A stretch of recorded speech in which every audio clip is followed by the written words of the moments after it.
Fala, craque! O podcast que entra em campo com quem fez e faz história no futebol. Eu sou o Sérgio do Bocage e hoje não está ao meu lado. Está do outro lado da bancada o documentarista Carlos Cola. Hoje damos início a uma nova temporada, né? Pois é um prazer estar aqui hoje, receber esse nosso convidado especialíssimo de hoje. E está começando hoje também a ter convidados por internet, né? Por Skype, Por fora do Rio de Janeiro, né? A gente traz para vocês muita gente que mora aqui no Rio, é mais fácil trazer ao estúdio, mas esse que está na tela é o goleiro que soma mais títulos pelo Fluminense e hoje está morando em Uberlândia. Quem é? Eu sou fã desse cara, embora ele tenha jogado a vida inteira contra o meu time, mas eu sou fã desse cara. Seja muito bem-vindo, Paulo Vitor. É um prazer enorme receber você aqui, viu? 9 vezes campeão ao lado de Assis, Washington e Jandir no Fluminense. Bem-vindo, Paulo. Obrigado, Bocage. Obrigado, Carlinhos. É um prazer poder estar aqui conversando com vocês, batendo um papo, relembrando nossos velhos tempos. Que prazer imenso, né? Mas, na verdade, o Carlinhos está do lado da bancada, eu estou na frente da bancada e o do Bocage do outro lado da bancada. Exatamente. O que você faz de Uberlândia? Bocage, eu vim morar em Uberlândia por causa da saúde da minha esposa, né? Ela teve um AVC, a família dela é daqui, e para ela ficar mais próximo da família, nós viemos morar aqui. Eu saí de Brasília e vim para cá. Mas não me arrependi não, Bocage. Aqui é maravilhoso, morar. Que cidade maravilhosa, muito acolhedora, né? Encontrei pessoas maravilhosas aqui, que muito tempo eu não via, vim encontrar aqui em Uberlândia. Parceiros que jogaram comigo no meu início de carreira, morando aqui em Uberlândia. Então, estou muito feliz aqui em Uberlândia. 4 anos já aqui em Uberlândia, muito feliz, trabalhando na prefeitura aqui de Uberlândia, trabalhando na FUTEL, que é a Fundação de Esporte, Lazer e Turismo aqui de Uberlândia. Então, estou muito feliz aqui neste momento, nesses 4 anos que estou aqui. Você falou aí do seu início de carreira. Você nasceu no Pará, não é isso? Começou a jogar no CEUB e em Brasília. E seu irmão que te encaminhou para o Fluminense por essa paixão toda? É verdade, cara, é verdade. Eu saí de Belém com 20 dias de nascido, fomos para Goiânia, depois meu pai foi transferido para Brasília. Chegamos em Brasília, eu tinha 3 anos de idade. E lá eu comecei a dar meus primeiros passos no futebol, batendo minhas peladas no bairro, lá de Brasília, no Cruzeiro Velho, né, onde minha família ainda, meus irmãos ainda residem em Brasília. Mas foi lá que começou tudo. Fui profissional no CEUB, aos 15 anos eu me profissionalizei. E de lá começou a história do Paulo Vitor, né? Começando lá no bairro do Cruzeiro, indo jogar lá na Vila Planalto, né? No Defelê, com grandes jogadores que passaram no futebol brasileiro também, como Júnior Brasília, Marco Antônio Moreira, Jorge Luiz, que jogou no Olaria, muito, Lelê, Nonoca. Então, foi um grande nome do futebol brasileiro, Edmar, Banana, Pérez, muitos desses jogadores aí da nossa época, que começamos todos em Brasília. O Paulo, depois do CEUB você foi para Minas, né? Me conta essa história que teve aí. Teve uma história de você dormir no Cruzeiro e jogar no Atlético? Como é que foi essa história? Na verdade, Carlinhos, é o seguinte, nós voltamos de uma excursão à Europa, né, o CEUB, e na volta houve um problema no campeonato Candango, que a gente era convidado, sempre foi convidado para disputar o Campeonato Brasileiro, e na época a gente já tinha ganho um turno, já estava praticamente lá, mas aí houve um torneio e o CEUB não aceitou esse torneio, que o indicado seria o CEUB, e o CEUB acabou. Pediu licença da federação e nós ficamos praticamente órfãos. Não tinha para onde ir, com 15, 16 anos, e o pai de um amigo meu que jogava comigo no Cruzeiro, e falou assim, estou indo para Belo Horizonte. Você quer ir comigo? Eu falei, eu quero. Sou amigo lá do meu pai, é amigo do presidente Felício Brandi, e você vai comigo. Beleza, já tem lugar para ficar. Tá? Aí fui para lá, morando já na concentração lá no Barro Preto, na concentração do Cruzeiro, da base. No dia que eu fui treinar, o treinador era seu Will Strick, né, que foi treinador do Flamengo, tudo. Aí cheguei lá, ele olhou para mim, muito magrinho, ele perguntou para mim, meu filho, Por que você veio fazer aqui? Eu falei, professor, eu sou profissional, não vim fazer teste. Não, mas você joga de quê? Eu sou goleiro. Você, não leva a mão não, mas você com esse corpinho aí, você não vai ser goleiro nunca. Pode ir embora. E me mandou embora. Só que eu já estava morando na concentração do Cruzeiro. Aí, sabe de uma coisa? Já estou aqui em Minas, vou lá no Atlético. Aí fui lá no Atlético, fui muito bem recebido pelo Barbatana, que era o treinador do Barbatana, foi meu treinador em Brasília. E na época o Atlético estava precisando de um goleiro, porque só tinha o Ortiz, o João Leite estava sem contrato, o terceiro goleiro tinha batido a cabeça na trave, ficou 3 dias desacordado. Então eu fiquei no Atlético, eu treinava no Atlético, morava no Cruzeiro. Quando saiu a reportagem do meu querido e amigo Léo Batista, né, tipo assim, o Atlético ganha um novo goleiro. E apareceu treinando, e o presidente do Cruzeiro, assistindo lá o programa, falou: esse garoto está morando no Cruzeiro porque ele está no Atlético, pode mandar ele embora. Aí fui lá, peguei minhas coisas e fui para a concentração do Atlético. Foi aí que essa história, e eu conto essa história realmente no início. Não foi muito engraçado, não, mas hoje é engraçado. Acho que é engraçado, né? Eu treinava no Cruzeiro, comia no Cruzeiro e treinava no Atlético. E você encontrou o Justric depois? Não. Nunca mais encontrei com ele. Depois que eu já estava na seleção brasileira, que eu encontrei o diretor da época, que era o seu Ari Prota, e ele veio falar comigo: poxa, Paulo, se eu soubesse que você ia chegar à seleção brasileira, a gente não tinha mandado você embora. Falei: seu Ari, se eu soubesse que ia chegar à seleção, não tinha vindo pro Cruzeiro. Muito bom, hein? Você era criança, hoje, Paulo, hoje, por coincidência, eu conversei com o Cantarelli. E você tem uma história. Eu falei com ele, vou entrevistar uma criança que conversou com você lá há muito tempo. Ele falou, era uma criancinha mesmo. Essa história é muito legal, muito legal. O Flamengo foi jogar contra o Seúl em Brasília e nós fizemos a preliminar.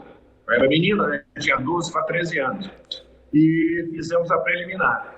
E como o Pelezão, o ônibus não entrava lá dentro do vestiário, ficava do lado de fora, os jogadores tinham que descer e ir a pé para o vestiário. E no final do jogo, né, quando a gente saindo também, aí vinha sair o time do Flamengo e vinha o Cantarelli. Aí eu toquei nele assim: poxa, moço, um dia eu vou ser igual a você. Ele: pô, garoto, legal, parabéns.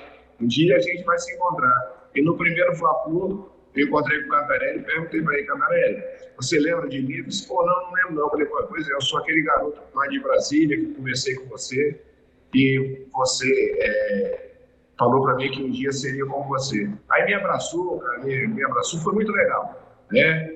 Assim como foi com o Cico, assim como foi com o Roberto Dinamite, da mesma forma, né? A gente se encontrar, jogar contra em Brasília e depois vir se encontrar no Rio de Janeiro. Vem cá, Paulo, e como é que você chegou no Fluminense? Queria que você me contasse essa história do Flusão. Do Flusão foi o seguinte: eu já estava jogando no Vitória do Espírito Santo, estava lá. E o seu Roberto Alvarenga e seu Paulo Alvarenga estavam como diretor da seleção carioca sub-20. E eles foram jogar contra a seleção carioca capixaba sub-20. E nós fizemos a preliminar, Vitória e Desportivo, era um clássico da cidade, Vitória e Desportivo. De um lado estava o Giovani e do outro lado eu. Então, mas eles foram para ver o Giovani. Que o Fluminense, o presidente falou: Roberto, seu Paulo, vai lá, aproveita, veja o Giovani, que os comentários são muito bons sobre ele, vamos ver se a gente consegue trazer ele do Fluminense. Tá bom, começou o jogo, eu arrebentei nesse jogo, aí o seu Roberto foi lá no orelhão, que não tinha celular ainda, foi lá no orelhão, ligou pro presidente Silvio Kelly e falou: presidente, é melhor levar o goleiro, porque o goleiro é de seleção, o Giovani a gente leva depois. E foi assim que eu fui pro Fluminense. Né? E no finalzinho de 80, eu cheguei ao Fluminense, o Fluminense já acabando de ser campeão carioca, um gol do Edinho. E qual é a emoção de jogar no Fluminense, assim, nesse começo? Você nasceu em Belém, né?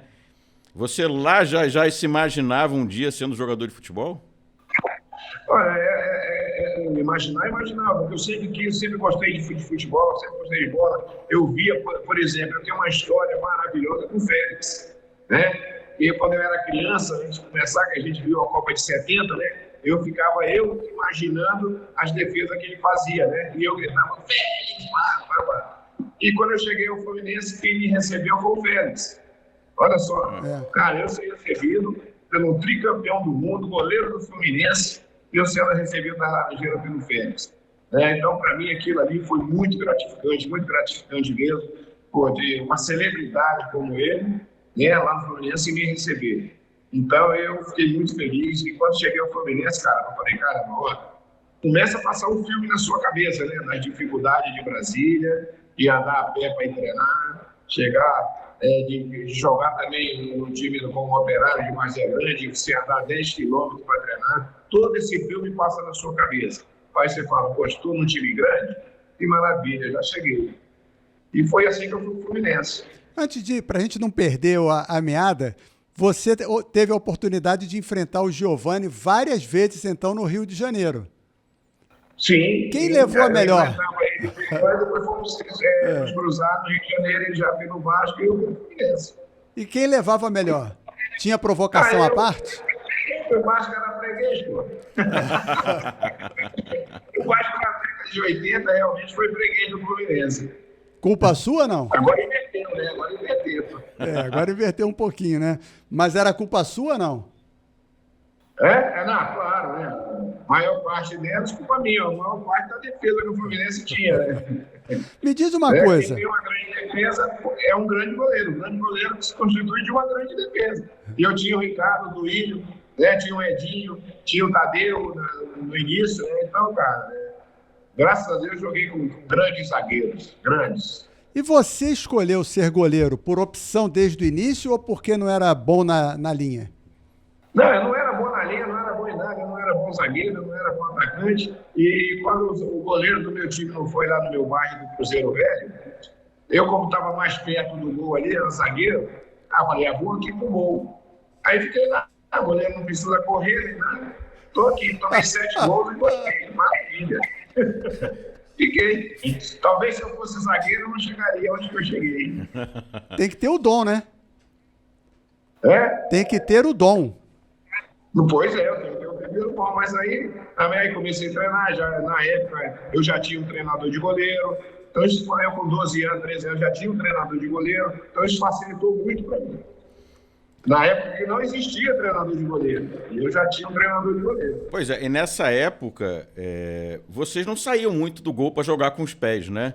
Que a gente vê muito agora, né? Você está falando aí de habilidade, você não tinha habilidade, por isso você virou goleiro. Primeiro, Calil, que podia atrasar a bola pro goleiro. O goleiro podia pegar com a mão. É verdade. Né? Não podia fazer a cena que quisesse ali, dar 2, 3 toques lá pros caras lá e devolver a bola sem pegar. Hoje é que o goleiro com bola atrasada não pode pegar com a mão. Então ele tem que saber usar os pés. Mas se o goleiro fosse bom com os pés, não seria goleiro. Ele seria um meio de campo, um atacante, seria um armador, certo? Então as regras só mudam para os goleiros. Já tentaram até aumentar a trave, né? Mas não conseguiram. Né? As regras do goleiro, o goleiro não pode ficar tantos minutos segurando a bola. E aí agora já estão querendo rever o negócio da cera também, que o goleiro está... qualquer coisa, qualquer defesa, o goleiro cai, fica lá 1 minuto, 2 minutos. Eles já estão querendo rever isso também. Mas eles não mudam a regra para o zagueiro, para o atacante, isso aí não muda. Agora, uma coisa que a gente vê também, que hoje em dia todo goleiro faz uma defesa e fica no chão sentindo dor. Já reparou isso? Não, é isso que eu estou falando. É isso que eles estão querendo mudar essa regra. Porque é o seguinte, o goleiro ele treina todo dia, pula para lá e para cá, pula para lá e para cá. Né? Não se machuca. Aí vai numa bola, faz uma defesa, fica lá 1 minuto e meio, 2 minutos, alegando uma defesa. Eu acho errado. Que a cera que a gente fazia não era desse jeito. Você segurava a bola, você não fazia uma defesa, ficava caído lá no chão. Entendeu? Mas a gente sabia fazer cera. Mas desse jeito, por exemplo, eu vejo esse goleiro do Flamengo aí, o Rossi, como ele faz cera demais segurando a bola. Verdade. Do jeito que ele faz. Para mim, pela regra, se eu não posso estar errado, você me corrige, o goleiro tem 5 a 6 segundos para repor a bola. É isso aí. E os juízes não marcam isso. Pois é. E antigamente o goleiro nem era tão alto também, né? Tinha isso. Não, mas não exigia a altura do goleiro. Mas tinha uma mística que o Neném Prancha sempre falava, ele falava o seguinte, o goleiro, ele não tem que ser tão alto que não dê para chegar embaixo. E não ser tão baixo que não dê para chegar em cima. Você vê, goleiro de 1,90 m e pouco, ele não consegue chegar no chão, né? Quando ele vai para o chão, a bola já passou. Eles pegam as altas, as baixas não pegam. Queria falar agora desse Fluminense. Acho que você congelou. Tá nos ouvindo ou não? Tô ouvindo. Queria falar desse Fluminense da década de 80 que você pegou aí. O que mais você se lembra dessa época? Assim. Foi uma época, por exemplo, 80, o Fluminense sempre foi campeão assim, de 3 em 3 anos. Aí foi campeão em 80, e com aquele time que era Paulo Goulart, Edivaldo, Tadeu, Edinho, Rubens Galax, Gilberto, Mário e Delei, Robertinho, Cláudio Adão e Zezé. Era um time realmente feito na base do Fluminense. Só tinham 2 jogadores que não eram da base, que eram o Gilberto e o Cláudio Adão, que não eram da base do Fluminense. Só que o Paulo Goulart vinha trazendo, que Deus o tenha, ele vinha atravessando uma fase muito boa do Fluminense. Bom pegador de pênalti, foi campeão carioca. E quando eu cheguei no Fluminense, o seu Nilton Graúna, o diretor de futebol, o Carlos conheceu muito bem, eu acho que o Carlinhos também chegou a conhecer o seu Nilton Graúna, ele virou para mim e falou assim, goleiro que vem do Espírito Santo aqui, nunca vingou no Rio. Eu falei, seu Graúna, eu não sou do Espírito Santo. Eu joguei lá, eu sou de Brasília, sou do bairro Cruzeiro. Agora não deixa eu jogar, que se um dia que eu jogar não sai, eu quero ver. Você vai assinar contrato de 2 anos. Eu falei, posso assinar de 4? Porque se eu não conseguir vingar, pelo menos eu tinha mais 2 anos para tentar. Então, quando houve a oportunidade, no Campeonato Brasileiro de 81, contra o River do Piauí, nós perdemos de 3-0. Aí eu estava descendo a escada, aí o Nelsinho virou para mim e falou assim, você vai jogar contra o Paysandu lá em Belém. Eu falei, poxa, professor, é a chance que eu queria. Jogar na cidade onde eu nasci, com o Fluminense e titular do time. Cara, foi maravilhoso para mim. Ganhamos do Paysandu 4-0. Daí eu não saí mais. Aí, um tempo depois, aí venderam o Paulinho lá, aí vieram outros goleiros, mas eu permaneci ali como titular do Fluminense. E quando nós fomos campeões carioca, o seu Nilton Garoto falou, você tinha razão, você não era do Espírito Santo, não. Olha, assim, eu não tive oportunidade. Eu tive a oportunidade e segurei a oportunidade. Não, meu filho, você está de parabéns, realmente. Cara, nós conseguimos um grande goleiro aqui, era o que a gente estava precisando, buscando há muito tempo já. Você sabe que o Fluminense sempre foi uma escola de grandes goleiros. Falei, claro, o pessoal não viu o Castilho jogar. Falei, eu não vi o Castilho jogar. Mas eu conheço muito bem a história do Castilho. Eu vi o Félix jogar. Para mim, na minha opinião, o maior goleiro que o Fluminense já teve foi o Félix. Mesmo com as críticas que sofriam. Na seleção brasileira, se não fosse as defesas dele, o Brasil não chegaria. Contra a Tchecoslováquia, contra a Inglaterra, as defesas que ele fez, fantásticas. Então, para mim, o maior goleiro que eu já vi no Fluminense, que eu vi jogar, chama-se Félix. É engraçado, né? Isso que, como tem críticas sobre o Félix, né? Sobre até a hoje, forma que ele jogava, ele era visto como o ponto fraco daquela seleção de 70. E não se justifica isso. Não justifica. Porque se você for ver o jogo Brasil e Tchecoslováquia, ele faz uma defesa, a queima-roupa faz uma defesa. E depois contra a Inglaterra, a mesma coisa. Aí depois veio o gol do Jairzinho contra a Inglaterra. Senão, para mim, se não fosse o Félix ali, o Brasil não seria tricampeão, ele seria eliminado pela Tchecoslováquia. Poderia até ser, mas eu acho que o Brasil não chegaria. Porque o Félix fez 2 defesas importantíssimas nesses 2 jogos. Como o Banks fez, que para mim, aquela defesa que o Banks fez foi maravilhosa, mas eu acho que a defesa do Félix foi muito, muito mais importante. Vamos falar de 83? O primeiro título do tricampeonato, sendo que no meio do campeonato, o Cláudio Garcia abandona o Fluminense e vai para o Flamengo. Pois é, olha como o futebol é engraçado, né? Quando eu jogava no Brasília, o treinador era o Cláudio Garcia. E a primeira coisa que ele fez foi me tirar do time. Eita! E mandou chamar um goleiro lá de Goiás, o Amauri, para jogar o jogo justamente contra o Fluminense. E eu no Brasília, em 78. Aí ele mandou buscar um goleiro mais experiente. Beleza, perdemos de 3-0 para o Fluminense. Engraçado que quando era para ser escolhido os nomes, o presidente, o Manuel Schwartz, colocou os nomes para a gente escolher a opinião sobre o treinador, né? Qual foi o nome que apareceu? O do Cláudio Garcia, né? E eu poderia ser um cara assim, não, esse cara aí, no passado, eu falei, não, ao contrário, eu fui o primeiro a apoiar o nome do Cláudio. Né? Não, o Cláudio tem que vir, tem que assumir, coisa e tal, conversei com o Luiz, conversei com os meninos, ele falou assim, não, então vamos passar o nome aqui pro presidente. Passou para o Manuel Schwartz e contratou o Cláudio Garcia. Só que ele recebeu uma proposta do Flamengo. Nós tínhamos ganho o primeiro turno. Sim. Ele foi para o Flamengo, ele ganhou o segundo turno, mas na final nós ganhamos dele. Né? Ganhamos. Nesse dia que a gente sempre fala, eu nunca vi o time ser campeão na arquibancada. Você já viu, Carlinhos? Não. Já viu, Carlinhos? Não. E nós fomos campeões na arquibancada, porque nós vencemos o Flamengo com um gol de Assis. Sim. E o Flamengo e Bangu, o Flamengo ganhou do Bangu. É verdade, é verdade. Então, E nós fomos campeões na arquibancada. Vencer o Flamengo do Cláudio Garcia teve um gostinho a mais?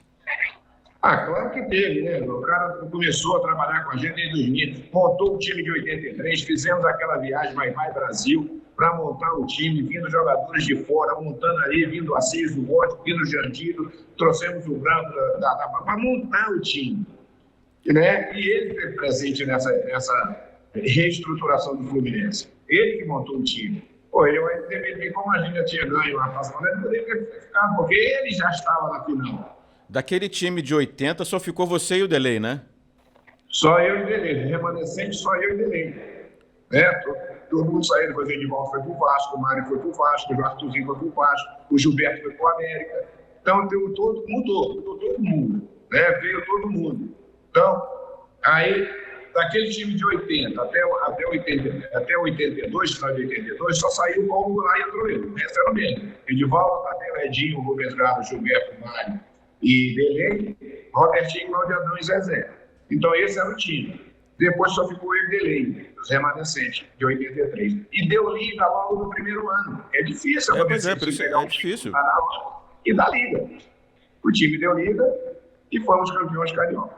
Eu estou perguntando para o Cola aqui, para o Carlinhos, se ele lembra do gol de 83. Você lembra? Eu lembro. Então, começou nas suas mãos, né? Justamente quando o Arnaldo César Coelho marcou o impedimento do Atílio, eu saí rapidamente, peguei a bola, toquei pro Duílio no Delay, o Delay no Assis, e fiz. A torcida do Fluminense já tinha saído do estádio. Já tinha saído do estádio. Eu lembro bem desse jogo. E eliminava a gente. E o Assis faz o gol, a torcida do Flamengo saindo e a do Fluminense entrando. Eu estava no gol à esquerda das cabines, né? Maracanã no gol à esquerda. Me lembro até da camisa, eu estava com a camisa cinza, estava estreando aquela camisa. Não estava de azul? E fomos campeões carioca. Não estava de azul?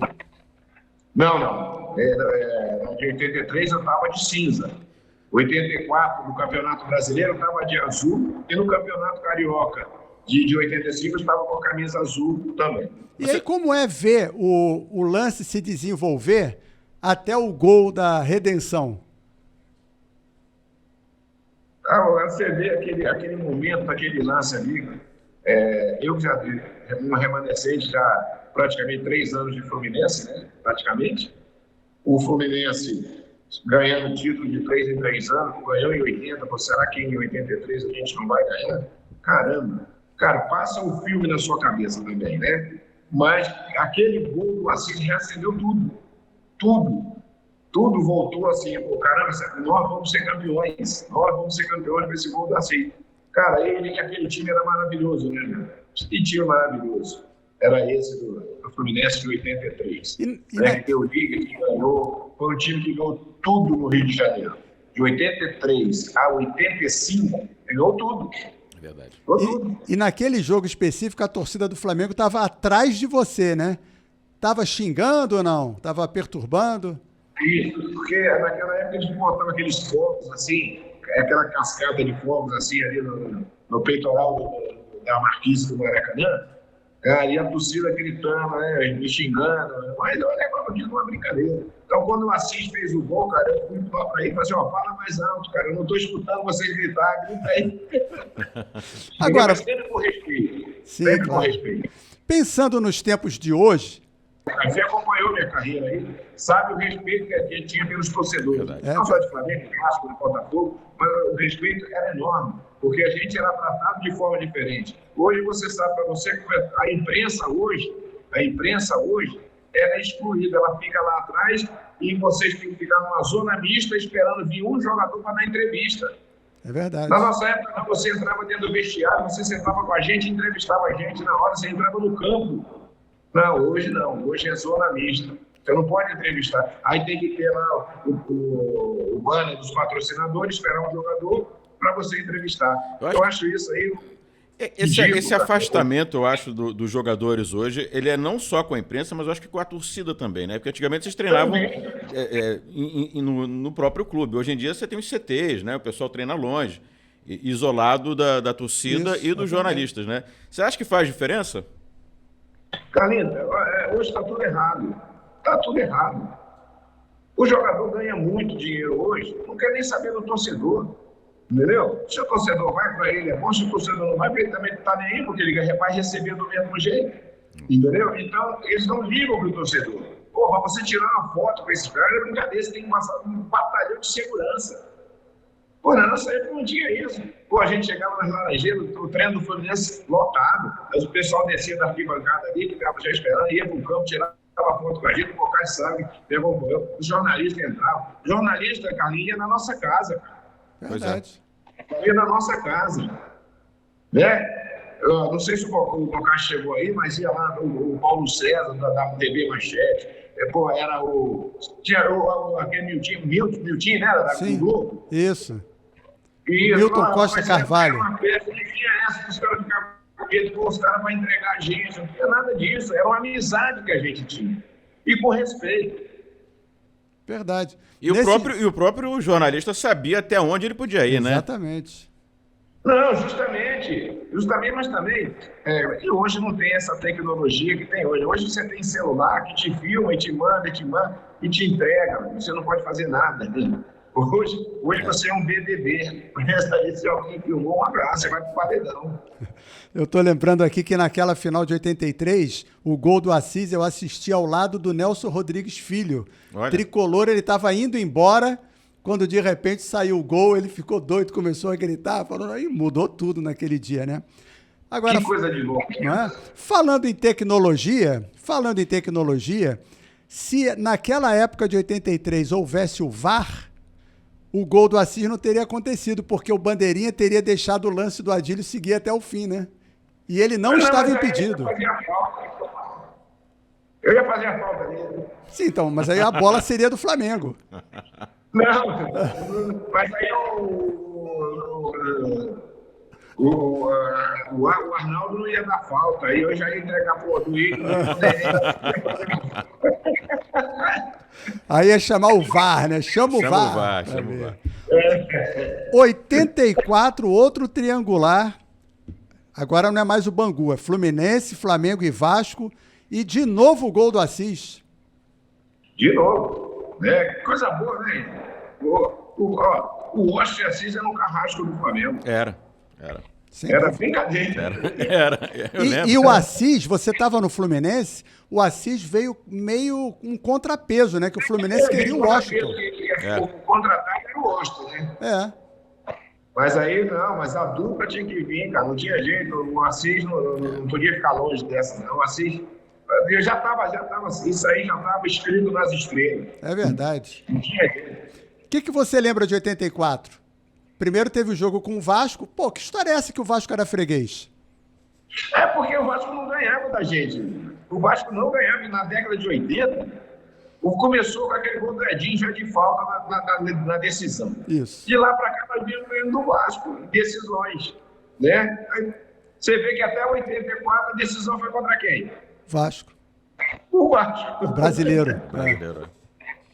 Não tem jeito. Eu me lembro e muito. A gente ganhava do Vasco. Eu me lembro muito do Chimbica gritando no vestiário que vocês tinham que entrar em campo com a camisa tricolor, que o Vasco tinha medo. Lembra disso?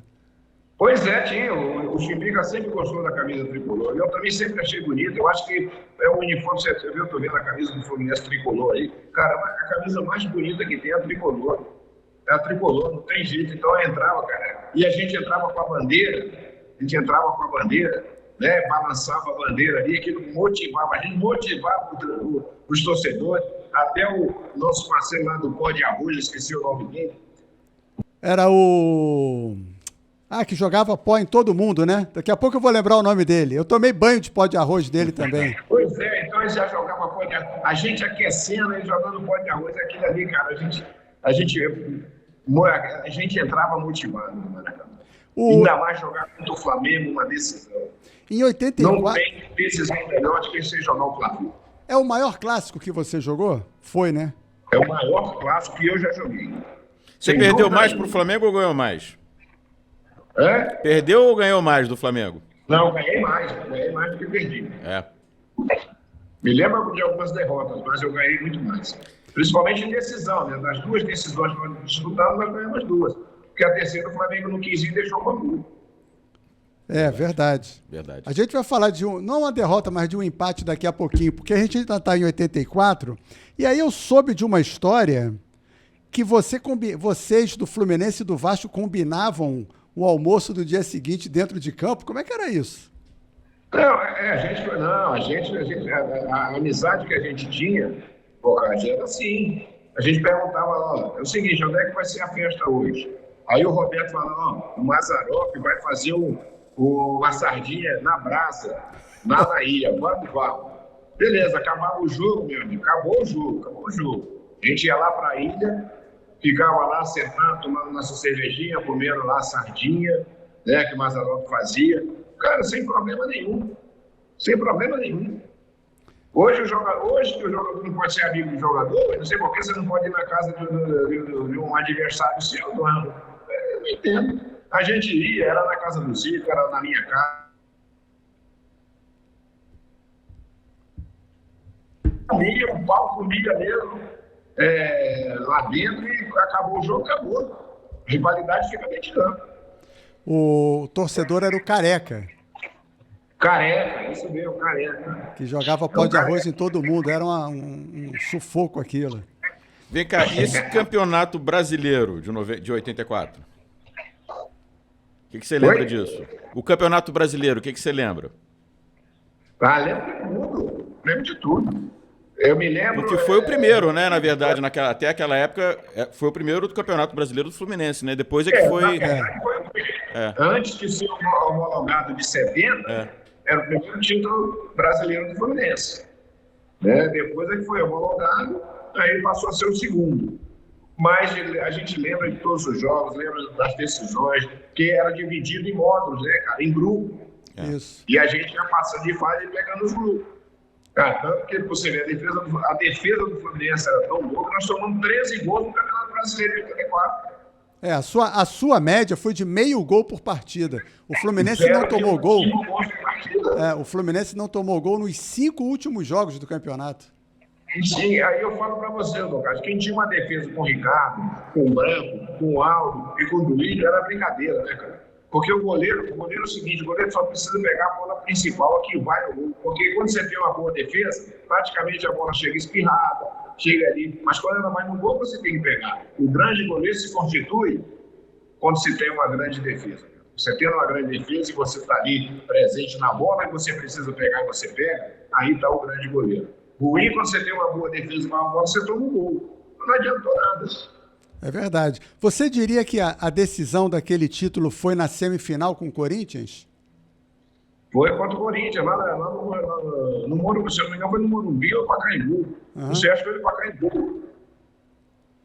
Que o Corinthians tinha vencido o Flamengo, se ganha do Fluminense, seria campeão carioca, que era o que o jornalista paulista, a imprensa paulista estava falando. Se ganhar do Fluminense, o Corinthians é campeão carioca.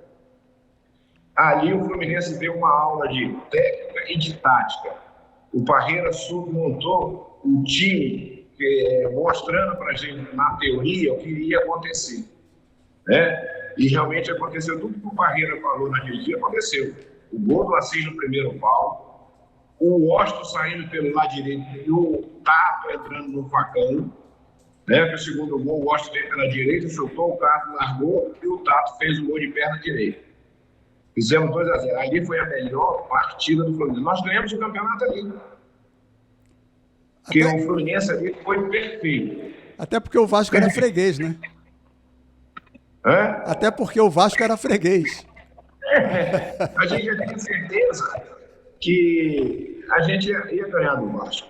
Apesar que no segundo jogo o Vasco teve algumas chances, mas nós tivemos no segundo jogo até de golear o Vasco.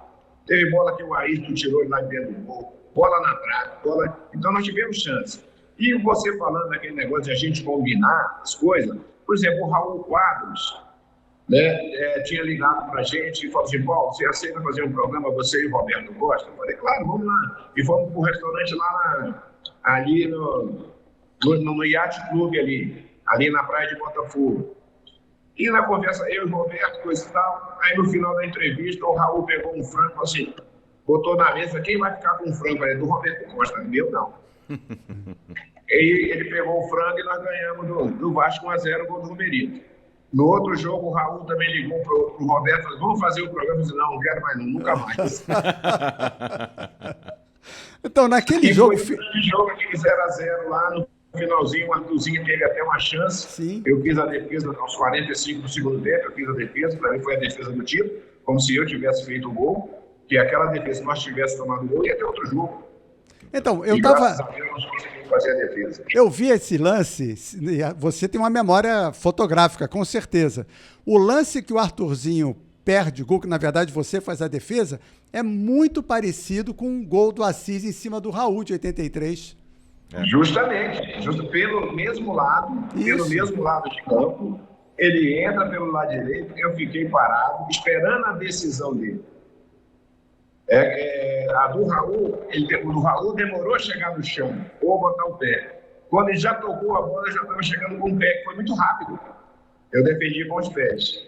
Né? Então, ali, para mim, sinceramente, aquela foi o gol. Se alguém me pergunta se já fez um gol, eu falei: já. Eu falei: qual gol? Eu sou campeão brasileiro, um gol meu. Ah, mas não foi o Romerito? Eu falei: não, na segunda partida eu fiz uma defesa importante, para mim foi como um gol. Foi sua grande defesa de todos os tempos, não? Não, em termos de título. De título, de importância mesmo. Né? Essa defesa contra o Vasco foi, em termos de título, a mais importante do Fluminense, que ali o Fluminense sagrou-se campeão brasileiro. Agora eu tive um jogo maravilhoso contra o Flamengo em 84. Em 84 eu fiz muitas defesas, né? E depois o Assis fez o gol aos 34 minutos do segundo tempo, o Flamengo pressionando, viu que não ia entrar mesmo ali, e quando o Hart pegou a bola, eu falei: agora já era. Tem mais jeito, somos bicampeões carioca. Então, você ser bicampeão carioca numa era de grandes atletas, grandes talentos, grandes ídolos do futebol brasileiro, não é para qualquer um, não. O Roberto, nessa final, perde um gol feito, né? Oi? O Roberto, em 84, perde um gol feito, né? Também. Quando ele chega, mas quando a bola toca no chão e sobe, ele já pegou na altura. Já pegou ela no alto, aí bate para fora. Se ela vai no gol, evidentemente, seria difícil fazer a defesa, porque eu estava do outro lado, chegando para isso. Mas mesmo assim, eu cheguei próximo a ele e ele chutou para fora. Como eu disse no início do programa, estava escrito nas estrelas, não tem jeito, né? E o Vasco, infelizmente, ficou vice, né? Vai fazer o quê? Você falou do Flamengo e fala do Roberto. Quem era mais difícil, que te deixava preocupado antes do jogo? O Zico ou o Roberto? Cara, os dois, Os dois eram exímios batedores de falta. Eu me lembro que eu falava com o Duílio assim, ó: ô Duílio, pede para os caras fazer falta aqui na entrada da grande área. Não, ele fazia: por quê? Ah, não, porque você sabe, não, se não fizer falta, não precisa ter goleiro, pô. Né?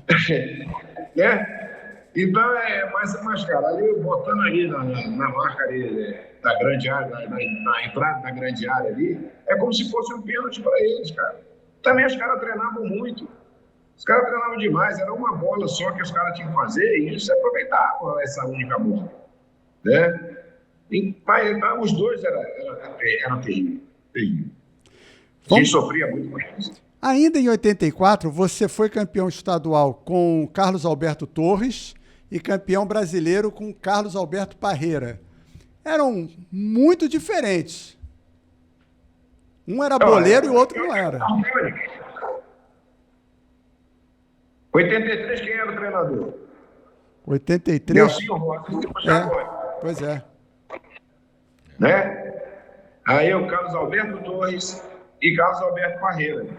3 treinadores diferentes. Eu fui tricampeão com eles. De pessoas assim maravilhosas, viu, cara? De pessoas de trabalhar, de convívio, né? Tanto o Parreira como o Carlos Alberto Torres, como o Nelsinho Rosa, como o Carbone, trabalhando junto também, o Carbone. Né? O Carbone tem uma parcela disso aí também, que ele ajudou o Fluminense. Cara, eu tive o privilégio e o prazer de trabalhar com grandes treinadores do futebol brasileiro. Né? Cheguei a trabalhar no início de carreira com o Vanderlei Luxemburgo do Fluminense. Né? Então, quer dizer, graças a Deus, eu joguei um futebol áureo na época dos grandes atletas, grandes ídolos do futebol brasileiro. Hoje você não tem ídolos mais. Cara. Nossos ídolos hoje são argentinos, peruanos, uruguaio, assim, português, uruguaios. Esses são os ídolos do futebol brasileiro. Quem é o ídolo do Flamengo? Arrascaeta. Não é? E assim vai. E os técnicos são portugueses. Todos eles. E os técnicos são portugueses. Os grandes treinadores, olha, quem foi para lá ensinar eles foi o Filipão. É verdade. Entendeu? Chegamos em 85, mais um triangular agora com Flamengo e Bangu. E a final foi com o Bangu. Num jogo, inclusive, bem... polêmico. Mas se tivesse o VAR ali, o VAR ia mostrar que o Rai já tinha pitado o jogo. O final do jogo.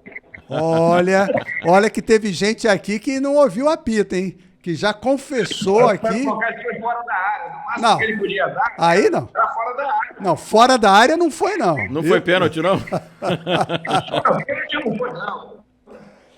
Eu soube que o Rai mandou... Porque se ele tivesse marcado o pênalti, quem ia bater era o Cláudio Adão. Eu ia defender, não tinha problema nenhum. Porque tu pegava pênalti? Eu treinava com ele, pô. No Fluminense eu treinava com ele, sabia onde que ele batia, pô. É verdade que você fez uma aposta com o Andrade uma vez? Não, com o Andrade não. Eu fiz com o torcedor. Eu morava na Barra, estava saindo para a concentração e parei meu carro para abastecer. E o cara que o dono do posto me conheceu e falou: amanhã vocês vão se ferrar, mano. Amanhã nós vamos golear vocês. Eu falei: vamos fazer uma aposta. Ele: como assim? Eu falei: se o Flamengo ganhar, eu pago um jantar para você, para quantas pessoas você quiser. Tá? E se eu perder? Se você perder, você vai pagar um jantar para mim, para quantas pessoas eu quiser, e eu vou ficar abastecendo no seu posto aqui 3 meses de graça. O que é isso? Ainda te dou um empate. Quando eu falei isso, aí ele cresceu, né? Aí começou o jogo, gol de quem? Gosto, de cabeça. 1-0. Aí aos 44 minutos do segundo tempo, houve pênalti contra o Fluminense. Eu estava no gol onde ficava a torcida do Flamengo. Aí aquela cascata de fogos ali caindo, beleza. Quando o Andrade pegou a bola, eu falei: eu sei onde ele bate. Meu amigo, quando ele bateu, eu defendi. O cara lá estava me esperando, nós fomos pro porcão. A torcida do Fluminense começou a chegar, eu mandava a torcida do Fluminense entrar. O cara já desesperado, que eu não ia ter dinheiro para pagar. Eu falei: aposta é aposta, você se vira. Abasteceu 3 meses de graça ou não? Tudo de graça. E foi naquele carro que sumiu ou não? Hã? E foi com aquele carro que sumiu? Que teve um carro aí que foi roubado e desapareceu, né? Foi com aquele carro meu que me levaram. Foi praga do dono do posto. Foi praga do carro do posto. Mas vamos lá, 85. A gente soube, aqui em off, que olharam para o Wright e ele mandou o jogo seguir. Segue o jogo, depois que veio o apito. Não. Ele olhou pro Mário e falou assim: acabou, mano. Ele tava dando tchau pro Mário. Tchau, né? Agora, vamos lá, sendo sincero, quando você viu o lance, passou na sua cabeça, porra, foi pênalti? Não, cara, sabe por quê, Carlos? Quando vi, cara, ficou na frente do Cláudio Adão, Foi uma jogada muito rápida. Uma jogada muito rápida. Né? Só que em seguida não deu nem tempo de discutir porque invadiram o campo. Sim. O time do Bangu foi para cima do Wright, invadiram o campo, Castor de Andrade, Paulo Lumumba, todo mundo invadiu o campo. E ali, meu amigo, você não sabe. Mas o que aconteceu, ali já foi o término do jogo. Enquanto a gente comemorava, estava brigando, o Wright não pipocou, o Wright foi para cima deles.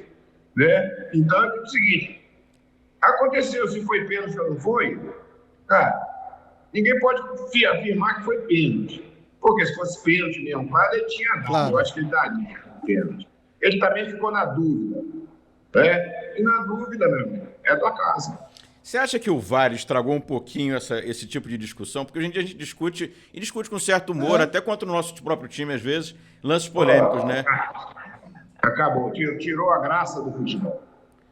Tirou a graça do gol. Tirou a polêmica do futebol. O choro do futebol. Acabou. Você já pensou que tivesse o VAR em 86, naquele gol do Maradona, de mão? Antológico, né? Um gol antológico. Não é? A mão de Deus, não existiria isso. Né? É verdade. Cara, se tivesse o VAR, o gol do Assis talvez não valeria. Né? Estragaria aquele momento do futebol. Então o VAR veio para corrigir alguns erros da arbitragem? Não, que o VAR está errando mais que os árbitros. Então, eu acho o seguinte, que o VAR devia melhorar em algumas coisas, não piorar. Ele piorou. Ele tirou tudo que é de bom do futebol, das polêmicas, do impedimento, tirou tudo. E a própria fluidez do jogo, né? Que agora para e fica horas. Você faz o gol, comemora, tem que esperar o VAR lá em cima, avaliar o gol, validar o gol para você vibrar de novo ou não vibrar.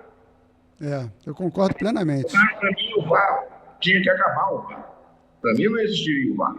Como aconteceu, lembra que tinham colocado o juiz atrás do gol? Sim. Lembra?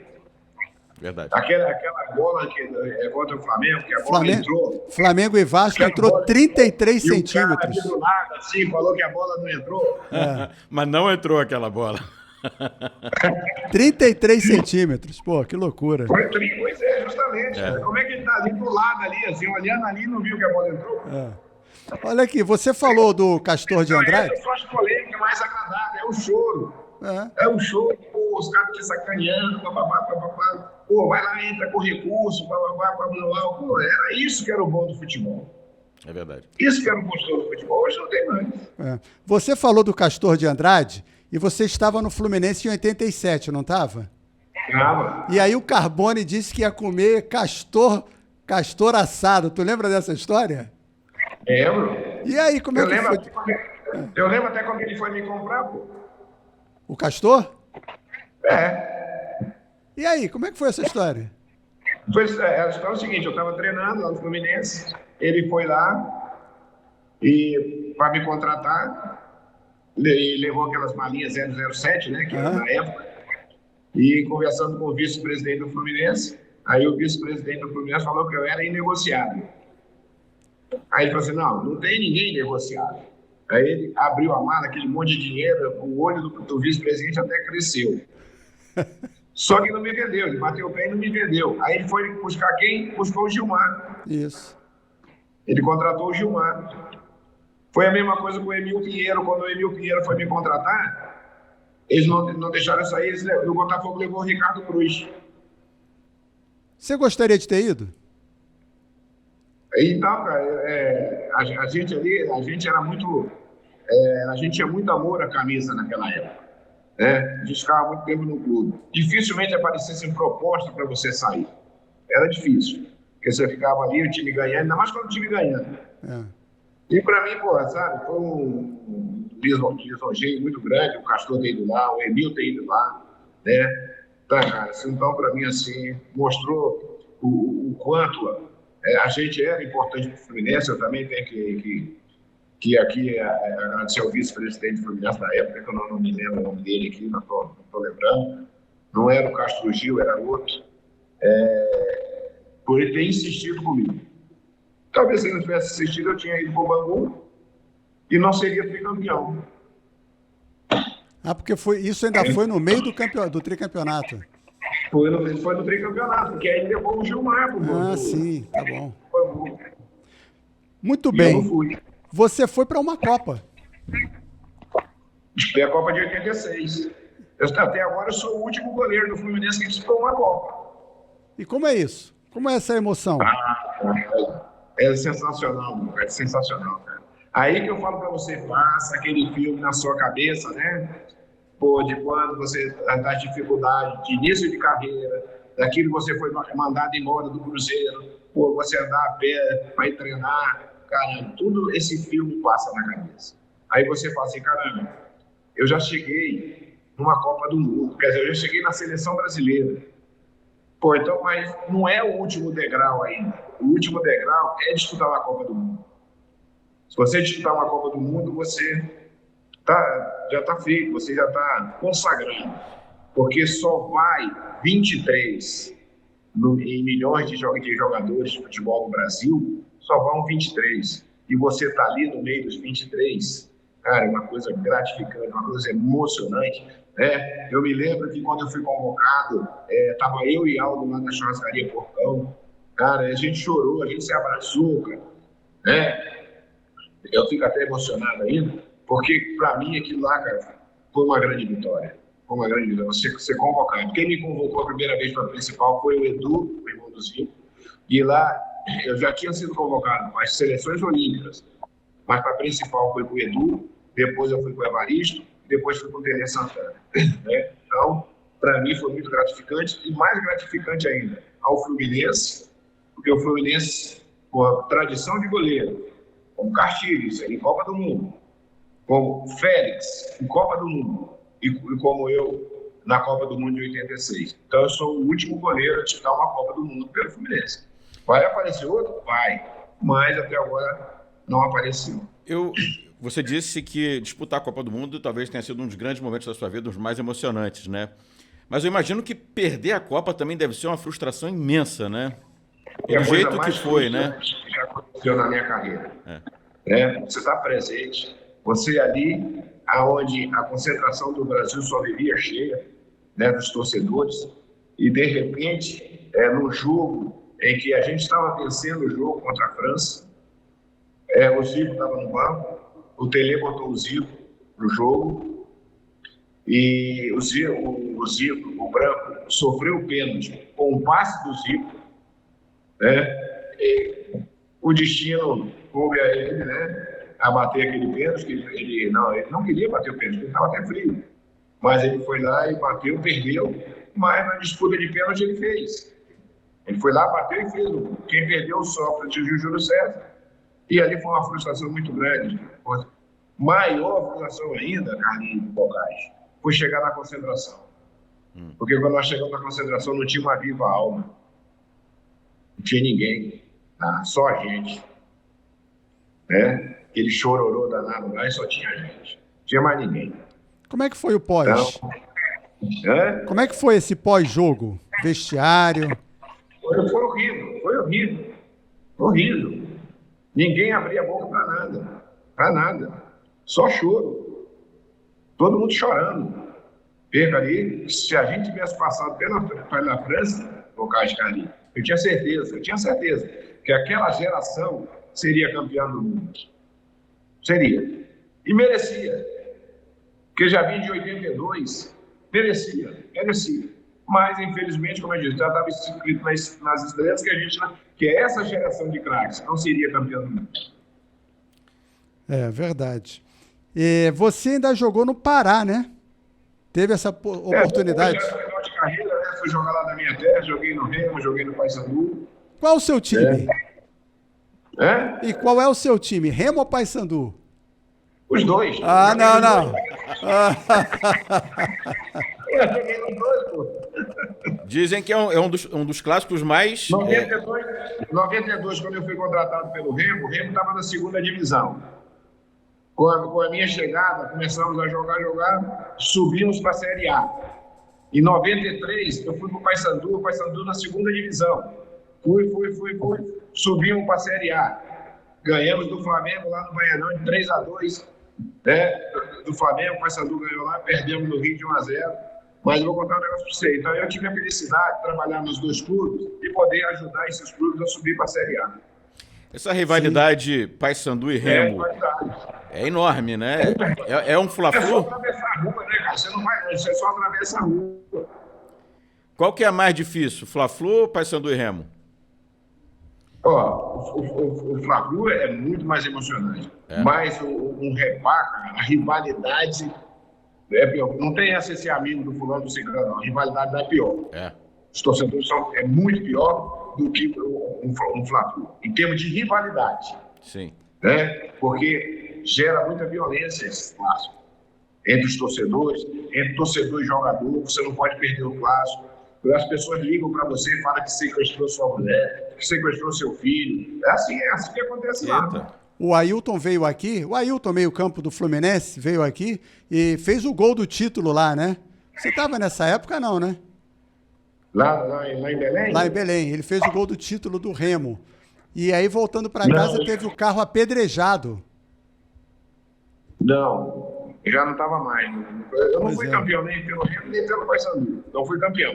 Cheguei à decisão. Peguei a decisão contra o Paysandu, perdi. Cheguei à decisão contra o Remo, perdi. Fez a alegria de todos. Não era para eu ser campeão em Belém. Bom, aí, antes de você encerrar a carreira, você defende um pênalti nas Laranjeiras contra o Fluminense. Como é que foi aquele episódio? Pênalti do Ézio, né? Essa foi emocionante. Porque o treinador do Volta Redonda era o Leite. E eu falei pro Leite, eu não queria ir pro Rio jogar contra o Fluminense nas Laranjeiras, eu não queria. Cara, eu não ia me sentir bem ali. Aí ele falou, mas por que você não quer ir? Pô, Leite, eu fiquei quase 10 anos lá dentro do Fluminense. E eu não vou me sentir bem. Então, é melhor você levar aqui o Sandro. Aí ele falou, então eu vou falar com o presidente, você resolve com ele. Aí fomos falar com o Neto, o presidente. Aí o presidente falou, quem é que te paga? Eu disse, é o senhor. Então você vai jogar. Fui jogar. Beleza, então fui. E o Delei até então era diretor do Fluminense. O Delei é de Volta Redonda. E eu encontrei com o Delei lá, falei, Delei, eu tenho um sonho. Um sonho de voltar ao Fluminense e encerrar minha carreira no Fluminense. Eu quero só fazer um jogo e encerrar minha carreira. Ele falou assim, então faz um bom campeonato que a gente dá um jeito de se levar para lá. Tá bom. E o Volta Redonda foi fazer um bom campeonato, até chegar esse jogo contra o Fluminense. O Fluminense precisava vencer o Volta Redonda. Para ir, se eu não me engano, para a final. Ou chegar às semifinais, não me engano. E o Branco fez 1-0. E aos 42 minutos do segundo tempo, o pênalti. Aí o Humberto empatou, estava 1-1. O Humberto empatou e aos 42 teve pênalti a favor do Fluminense. O Ézio pegou a bola e ia bater. Eu falei, Ézio, infelizmente você não vai fazer, não, porque eu vou defender. Ele falou, não, Paulo, eu tenho que fazer esse gol porque o torcedor está pegando no meu pé. Eu falei, pô, mas eu preciso defender. Tá bom. Ele bateu, eu defendi. Só que o torcedor não vaiou o Ézio. O torcedor ficou de pé me aplaudindo, pedindo a minha volta, para que eu voltasse. Né? Logo após o jogo, eu sentei com Alcide Antunes, você vê que eu lembro dos nomes todos. Alcide Antunes era diretor de futebol do Fluminense. E eu conversei com ele e falei assim, bom, beleza. O Fluminense estava com mais ou menos 7 goleiros lá. Tinha o Ricardo Cruz, tinha o Ellerson, o Paulo Sérgio, que era do banco, tinha ido para lá, o Paulo Sérgio, o Adilson. Eu não me lembro os outros dois, eu seria o Sérgio. E ele falou para mim, você quer vir mesmo? Eu falei, quero encerrar minha carreira. Eu falei assim, olha, mas a gente não pode pagar muito. Eu falei, quanto é que ganha o Ricardo Cruz aqui? Tanto. Eu falei, então você só me dá o salário dele. Eu não quero nem lucro, só quero o salário. Fechado? Ele, fechado. Quando é que eu me apresento? Você apresenta em janeiro. Tá bom. Só que não aconteceu. Né? Quando eu ligava para as pessoas não me atendiam, ligava para fulano, não me atendia. Chegou um ponto e falou assim, ó, não vai dar para você vir não, que eu tenho já o melhor goleiro do Brasil aqui. Eu falei, poxa, quem é o melhor goleiro do Brasil? É o Ellerson. Eu falei, então tá bom. Valeu, obrigado. Aí eu encerrei minha carreira no Volta Redonda, sem despedida, não fiz despedida nenhuma. Foi meu último jogo de futebol, foi no Volta Redonda. E isso te magoa? Não, me magoou assim, porque eu queria ter realizado esse meu sonho. Uma coisa que na época mexeu muito comigo. Né? Eu não conseguia falar abertamente assim essa conversa. Entendeu? Eu até sei quem foi a pessoa, tudo, mas eu não consegui nem falar nome, mas eu não conseguia conversar com as pessoas falando isso. Certo? Mas eu não guardo mágoa de ninguém, nunca guardei mágoa de ninguém, e essa pessoa hoje é meu amigo. Ele é muito meu amigo. Entendeu? E a gente nem conversa esse assunto. Para você ter uma ideia, a gente é amigo e não conversa. Mas foi uma coisa que na época me machucou muito. Me machucou porque eu tinha acertado uma coisa e depois acabou não acontecendo. Outro momento que eu imagino seja de emoção para você são crianças que se chamam Paulo Vitor. Você já conheceu muitas? Muitas, conheço muitas, e muitas aqui me mandam mensagens, né, de agradecimento, me mandam mensagens. Eu tive a oportunidade de visitar num encontro dos ex-jogadores do Uberlândia aqui, eu fui lá e encontrei um senhor que o nome do filho dele é Paulo Vitor, e ele estava lá também nessa festa, né, e eu agradeci muito a ele ter colocado meu nome do filho dele e essa homenagem a mim. Então, fiquei muito feliz. Eu encontro muitos Paulo Vitor aí. Muito. Aí, cara, para mim é uma alegria muito grande poder passar isso para as pessoas, passar esse momento bom, né, de felicidade, que às vezes a gente, o povo brasileiro, às vezes é um povo muito sofrido também. E aí você vê isso, você vê assim, uma pessoa te homenageando, colocando seu nome no filho. Pô, para mim é uma grande honra, grande honra. Grande honra. A gente tem sempre nas entrevistas aqui no encerramento 2 perguntas, tá? A primeira delas, não sei se você está vendo aqui, para quem você daria ou a que você daria um cartão amarelo no futebol brasileiro? Hoje? Isso, hoje. Hoje, no de hoje? Não, assim, por tudo que você... Eu daria cartão amarelo para todo mundo. Mas olha, eu daria cartão amarelo, eu daria para essa arbitragem de hoje. Cara, tá muito difícil você ver jogo hoje. Hoje, se você me perguntar se eu assisto os jogos, eu falo que não. Tá difícil você assistir o futebol hoje. Hoje você vê as coisas acontecendo e eu daria cartão, eu não sei, vai ter um cartão vermelho? Tá aqui. Tá aqui. Quem que você expulsa? Então, o cartão amarelo eu daria para a arbitragem e para o VAR. Daria cartão amarelo para eles. Eles tinham que melhorar muito mais. Eles tinham que estudar. O árbitro tinha que ser profissional. Viver disso, tinha que ser profissional. E o cartão vermelho? Vermelho eu daria para as casas de aposta que estão tomando conta do futebol. Elas tomaram conta do futebol brasileiro, futebol mundial, as casas de apostas. Hoje, você não tem condições de você falar assim, esse time vai ganhar daquele, não. Você fica na sua de, será que vai acontecer? Alguém vai fazer isso? Alguém vai fazer aquilo? Lembra da época da máfia da loteria esportiva? Sim. Pois é. E está acontecendo isso agora, só que mais aberto. Né? Hoje, os clubes colocam as casas de aposta na camisa. Hoje em dia, isso aí não existe. Se o goleiro falhar, já levanta a suspeita.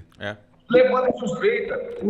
Eu estava vendo um lance. O cartão hoje, mal dado já gera uma suspeita, né? Não, incrível. Eu estava vendo um lance hoje da Champions League. O goleiro tinha batido o tiro de meta do zagueiro. O zagueiro foi, pegou a bola com a mão e botou lá para bater o tiro de meta de novo. Olha só, cara. Não levanta a suspeita? Pois é. Por que o cara bate o tiro de meta para ele e vai lá e pega a bola com a mão para bater o tiro de meta de novo? Pô, é brincadeira. Aí você vê cada lance bizarro, que levanta suspeita. Paulo Vitor, muito obrigado, hein, amigo? Direto de Uberlândia aqui para o Fala Craque. Uma alegria enorme receber você. Eu sou flamenguista, vi muitas defesas suas contra o meu time, mas é uma alegria enorme te receber aqui hoje, viu? Remete a um momento muito especial do futebol e das minhas lembranças. Poxa, eu posso fazer uma última pergunta? Pode. Que eu esqueci disso. Aquele gol do Leandro, que é histórico para o Leandro e que você faz parte dele. Eu soube que o gol não é dele. Ao contrário, ele que faz parte da minha história. Porque se não fosse aquele gol, nem famoso ele era.